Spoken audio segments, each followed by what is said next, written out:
بسم الله والصلاة والسلام على رسول الله. ازيكم عاملين ايه؟ يا رب تكونوا بخير وصحة وسلامة واحسن حال. اتأخرت عليكم في فيديوهات كتير، ولكن ان شاء الله هنستمر مع بعض، بنكون عند حسن ظن حضراتكم. النهارده هنعمل كيكة اللبن الرايب وحر زي ما انتم عارفين، وكمان اللبن لما بنجيبه بيقطع عندنا بسرعة، فما بنلحقش نستفيد منه، فبنفكر كده هنعمل حاجة ظريفة قوي كلكم هتحبوها. لو عندك اللبن قاطع منك هتعملي كيكة في غاية الجمال وغاية الروعة. انا معايا هنا كيلو لبن، بس هو زي ما انتم شايفين كده مش قاطع، فانا لو عايزاه يكون رايب معايا هروح ضايفاله مقلعه من الخل. مقلعه الخل ديت احنا كده كده هنحتاجها اهو. هعاير كل حاجه قدامكم اهو. انا حطيت هنا اللبن الخل على اللبن وثواني وهنلاقيه بدا يروب معانا اهو زي ما انتم شايفين. بس حرك الاقيه قطع معاكي شويه كده وهتلاقيه قطع معاكي. هنركن بقى اللبن بتاعنا ده على جنب او الحليب ده على جنب، وهنشوف هنعمل ايه. هجيب الخلاط هجيب الخلاط اهو، وهكسر 4 بيضات معاكم. ممكن تحطي 5، ممكن تحطي 6، زي ما انت عاوزه، بس احنا بنعمل باقل الامكانيات، وكمان هتطلع معاكي زي الفل. تطلع معانا بنفس هشاشة الكيكة اللي هي بتحطي فيها 6 بيضات ويمكن اكتر كمان. التانية 2 اهو. تمام، عايزه بس ايه كل حاجه تبقى واضحه. 3 اهي، وكمان الرابعه كمان معايا اهي زي ما انتوا شايفين. هنا معايا انا حطيت 4 بيضات. هحط ايه كمان؟ هحط 4 اظرف من الفانيليا. اتنين اهو. انا بحط لكل بيضايه ظرف من الفانيليا. هو يعني يعتبر ان الظرف ما فيهوش اي حاجه قد كده، ما فيهوش يعني. هحط كمان الاتنين الباقيين معايا اهو. دلوقتي حطينا 4 بيضات و4 اظرف من الفانيليا. هنحط ايه كمان؟ هنحط كوبايه من الزيت، برضو هعايرها قدامكم اهي اهي.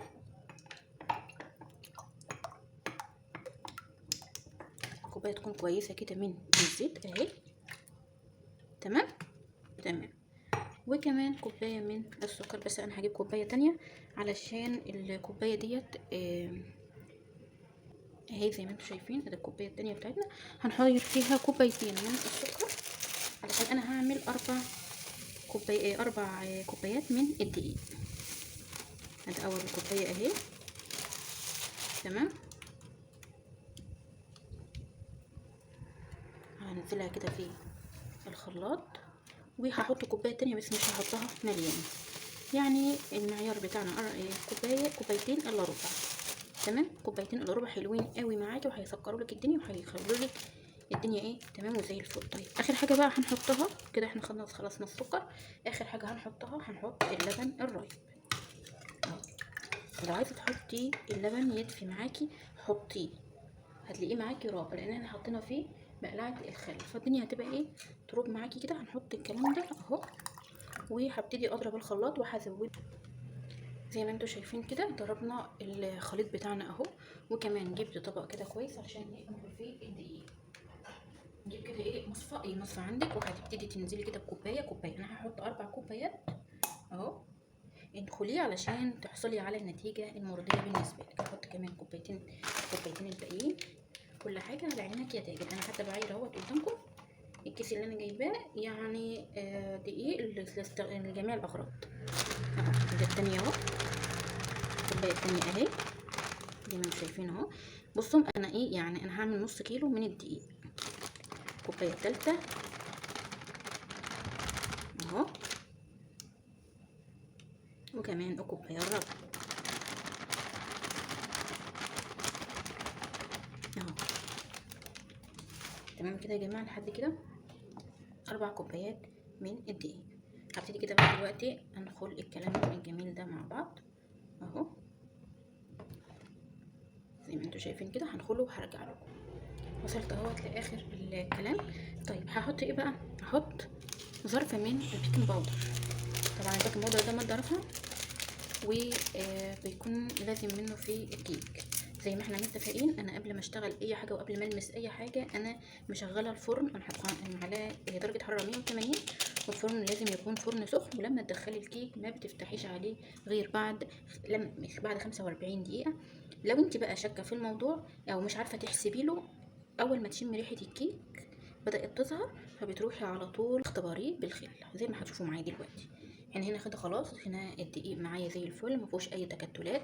بعد كده هبتدي اخد ذره من الملح اهو. يبقى احنا كده الكيك بتاعنا كان عباره عن ايه؟ قسمنا البلد نصين، دخلنا 4 كوبايات من الدقيق، اي دقيق موجود عندك بس لازم يكون دقيق فين.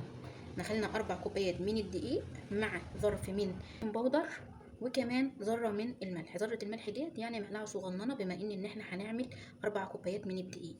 تمام كده، ده الجزء الاولاني. الدقيق لازم يكون تنخليه، ولازم تتاكدي ان الدقيق معاكي ما فيهوش اي تكتلات. كل ما تزودي نخل الدقيق مره واثنين وثلاثه كل ما بتحصلي على هشاشه للكيك. تمام كده. الجزء ده كان الجزء الاولاني. الجزء التاني بقى اللي كان عباره عن ايه؟ الجزء التاني هنا عباره عن اربع بيضات. حابه تزودي في البيض براحتك. 4 بيضات، كوبايه من الزيت، انا عايرت بالكوبايه دي، عايرت بيها كل حاجه عندي. كمان حطيت كوبايتين الا ربع من السكر. حابه برضو تزودي في السكر، حابه تقللي، ده حاجه ترجع لك. ممكن تدوقي الخليط عادي يعني ما فيهوش اي مشاكل. ممكن تدوقي كده بصباعك كده يعني حاجه بسيطه، وتشوفي هل هو مسكر، هل هو محتاج تاني او لا. كمان حطينا مقلعه من الخل، وكمان كيلو من اللبن. برضو حابه تقللي في اللبن، بس هما يعني انا مش شايفه ان انت ممكن تقللي، لان كيلو من اللبن على مقدار 4 كوبايات من الدقيق اللي هو ما يعادل نص كيلو وشويه كمان. فكده يعني كل حاجه هتطلع معانا ايه مظبوطه ان شاء الله وزي الفل. تمام كده يا جماعه. وكمان حطينا الفانيليا، وعملنا كده بيبقى خلصنا المقادير بتاعه الكيك. هبتدي بقى اضيف الخليط ده على الخليط ده ونشوف هنعمل ايه. هقول تاني مقادير الكيكه ديت علشان اللي ما سمعنيش او اللي ما شافنيش من اول الفيديو. معايا 4 كوبايات من الدقيق، حطيت عليهم ظرف من البيكنج باودر، حطيت عليهم ذره من الملح. والخليط بتاعي اللي هحطه على الدقيق ده كان عباره عن كيلو من اللبن، 4 بيضات، 4 تظرف من الفانيليا. كمان حطينا كوبايتين الا ربع من السكر وكوبايه من الزيت. دي كانت مقادير الكيكه بتاعتنا. ان شاء الله هتطلع سهله ومظبوطه. طب كل الخليط بتاعنا ده مره واحده كده، لان احنا هنوديه فين لو فاض منه؟ احنا ممكن نزود دقيق، لكن الخليط دوت حرام يترمي. هنزل كل المكونات اللي عندي اهو. تمام، مش هسيب فيه اي حاجه. بالراحه، التقليب يكون في اتجاه واحد. هتقلبي كده يبقى في اتجاه واحد، هتقلبي كده برضو يكون في اتجاه واحد، علشان ما تهبطيش الدقيق، اللي ما تهبطيش البيكنج باودر عندك. والكيكه تدخل كده على خير وتخرج على خير زي ما انتوا شايفين كده. هبتدي بقى اقلب كده بالراحه واحده واحده اهو. المعيار ده هيخش على صينيه رقم 30. كمان انا هعملها كده في صينيه مدوره زي هتشوفوا دلوقتي معايا الموضوع كله من الاول من البدايه للنهايه اهو. يبقى احنا كده عرفنا احنا الكيك بتاعنا اتكلف معايا ايه. 4 بيضات، كوبايتين الا ربع سكر، كيلو من اللبن، ذرة ملح، 4 كوبايات 4 اظرف فانيليا، ظرف بيكنج باودر، وكمان اللهم صل على النبي 4 كوبايات من الدقيق، مقلعة من الخل. حبة الخل دوت بيكون محسن، يعني زي كده ايه، بيعملك هشاشة للكيكة، محسن برضو نقدر نقول عليه محسن. طيب انا بقى لو ما عنديش لبن رايب زي ما انا كده عملت كده في اول الفيديو، هروح جايبه اللبن بتاعي واروح ضايفه عليه مقلعه خل. كده كده انت هتحطي الخل ديت في الخليط. طيب بدل ما تحطيها في الخليط حطها في اللبن لو انت ما عندكيش لبن رايب. اما لو عندك لبن رايب اشتغلي على طول. حابه تضيفي مقلعه الخل ديت ضيفيها، مش حابه خلاص. بس ايه، مش عايزه الفيديو يطول عليكم اهو. هنتاكد طبعا ان كل حاجه ايه اتعملت مع بعضيها، مفيش دقيق لازق. انا طبعا بجيب من تحت لفوق اهو زي ما انتوا شايفين اهو، هتاكد. طيب هنعرف منين بقى ان ده قوام الكيك المظبوط؟ هنعرف منين؟ هتمسكي المضرب بتاعك، شايفين الدنيا عامله ازاي معانا اهي. ده قوام الكيك المظبوط، واللي هيكون له هشاشه ان شاء الله باذنك يا رب. طيب دلوقتي بقى هجيب الصينيه بتاعتي وابتدي بقى اقول لكم هنعمل فيها ايه. ثواني بس هجيب. وادي الصينيه اللي هنعمل فيها الكيكه بتاعتنا. طيب انا قلت لكم ان هي بتكون مقاس 30 اهو، 30 اهو. تمام، مقاس 30 معايا. ولو فات حاجه من الخليط المفروض ان انت بتحطي نص الصينيه، يعني انا هحطها كده لحد اللي هي دي كده. تمام، فانا مش لان هي لما هتعلي لفوق، فانا ايه يعني انسب حاجه عندي بالطريقه دي. بعد كده هبتدي احط زيت يا جماعه. انا هحط هنا زيت اهو. اجيب الفرشه بتاعتنا وهبتدي ان انا ادهن الصينيه بتاعتي اهو. طب انا حطيت هنا زيت كتير، الزيت ما بيحمر لي الارضيه، وكمان ما بيخليهاش تلزق، مطلعاها كده محمره. ولو فاض حاجه من الزيت ده، لو كنت حاسه ان هو كتير ولا حاجه، فانا اصلا حاطه الزيت في الكيكه قليل. يعني انت المفروض تحطي كوبايه ونص او كوبايه وربع.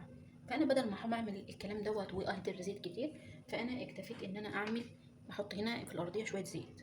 طبعا عايزه اقول لكم ان الكيكه ممكن تحطي لها سمنه، ممكن تحطي لها زبده، ممكن تعمليها بزيت زي ما انا كده عامله. تمام. وبعد كده هبتدي انزل بالخليط بتاعي اهو. شايفين اهو؟ بسم الله الرحمن الرحيم. جيب بقى الاسباتيولا كده وايه واشيل الكلام ده كله مع بعضه. هدخلها بقى على الوضع دوت فرن درجه حراره 180 على الرف التحتاني. تمام كده. ومش مش هشغل الشوايه نهائي. هدخلها الفرن وبعدين هرجع لكم. تعالوا بقى لما اوريها لكم وهي موجوده في الفرن وابتدت خلاص تستوي معايا. زي ما انتوا شايفين كده، انا ما فتحتش غير من تحت بس، وكمان حاطه الشوايه بالوضع اللي انتوا شايفينه ده كده. تمام.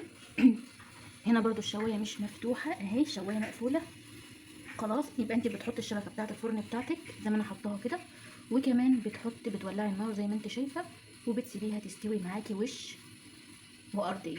تمام كده.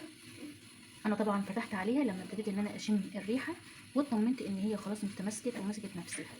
لما بقى تستوي، هي هتستوي معايا كده على الوضع ده. تمام. لما هتستوي هبتدي ان انا اوريها لكم. خليكم معايا.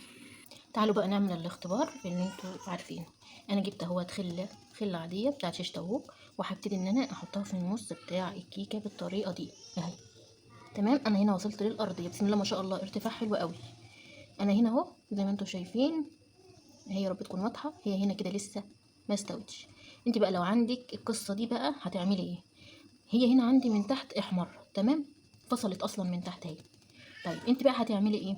هتروحي جايه من فوق من عند الشوايه، وهتروحي مشغله الشوايه اهي زي ما انا كده ايه شغلتها. هي هنا عشان ارتفاع الكيكه كبيره قوي زي ما انتم شايفين الارتفاع ده كله، فهي يعني عايزه كمان اسويها بس من بعيد. تمام.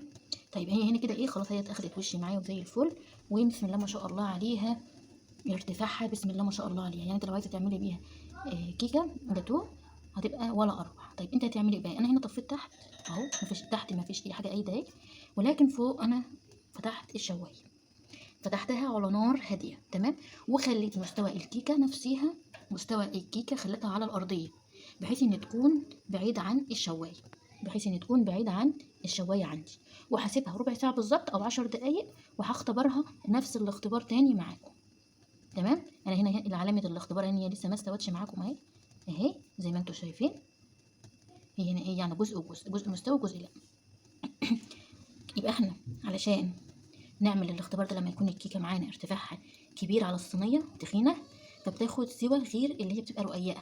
تمام. احنا هنا طفينا تحت علشان هي خلاص اخدت لون من تحت وفصلت من الصينيه، وهبتدي ان انا اديلها افتح الشوايه عليها من فوق، وهسيبها كمان 10 دقايق وهرجع اعمل الاختبار معاكم تاني. استنوا اهي بسم الله ما شاء الله. انا بس حبيت اوري لكم الموقف اللي انا وريته لكم من شويه، علشان لو اي واحده حصل معاها الموضوع ده هاجي اهوت هختبرها معاكم للمره التانيه اهي. بسم الله ما شاء الله اهي اهو بسم الله ما شاء الله. اللحظه المنتظره اهي الكيكه بتاعتنا اهي، بسم الله ما شاء الله زي الفل، واهي بس هي لسه يعني سخنه شويه، فانا هفتحها معاكم برضه عشان ايه هنقلبها كده مع بعض اهي. بسم الله الرحمن الرحيم.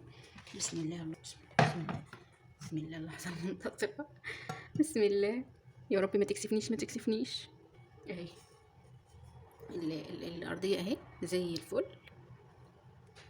هي مش ملسوعه يا جماعه، هي اللي شكلها كده والله بنيه اهي زي الفل.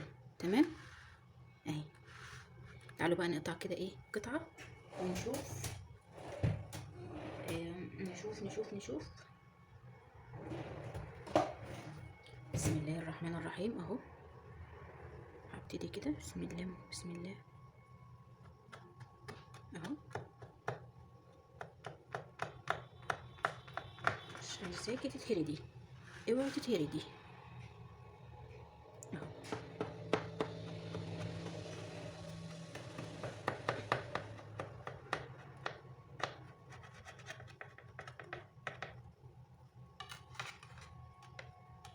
بسم الله ما شاء الله خلي بالكم يعني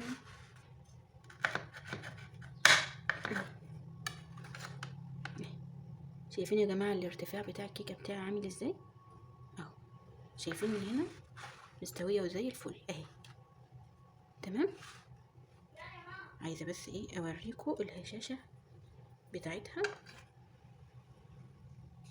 اهو. شايفين الطول بتاعها قد ايه مخرمه اهي اهي. هنا الوش اهو وهنا الظهر اهو.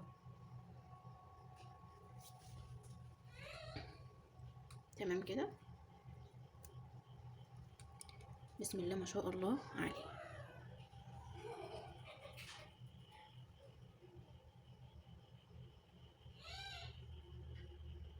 انا هنا اهوت انا قلبتها برضو رجعتها على الوش بتاعها.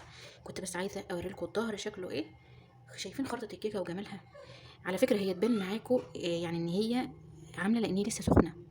يعني بصوا والله والله من حلاوتها انا مش عارفه اوصفها. كمان الريحه بتاعتها زي الفل معايا. الريحه ماليه المكان. لما تشوفي الاخرام دي تعرفي على طول ان هي كده مستويه من جوه. تمام. دي علامه من علامات السوا بتاعها. الاخرام دي اهي من جميع النواحي اهي. بس عشان هي سخنه فهي تبان معاكي ان هي ايه. يعني مش عارفه انا يعني عشان بس ما حدش يقول ده هي مش مستويه ده لا ده هي عجينه. مش عجينه والله والله ما هي عجينه. زي الفل مستويه. الاخرام دي بتدل ان هي استوت معاكي. عايزه كده ايه اوريلكم الشكل الجمالي بتاعها. الحلاوه القرمشه. الحته دي كده مقرمشه من تحت. مش محروقه. مش محروقه يا جماعه والله مش محروقه ايه. قرمشه. حلاوه في بعدها ولا قبلها. احطها هنا كده علشان ايه بتاعي اهو. تمام. لو وصلتوا لغايه هنا والفيديو عجبكم ما تنسونوش في اللايك والشير وسبسكرايب كتير علشان يوصل لكم كل جديد. واللي ما اشتركش في القناه يشترك ودعموني بلايكاتكم الجميله. واشوفكم على خير في فيديو جديد والسلام ختام.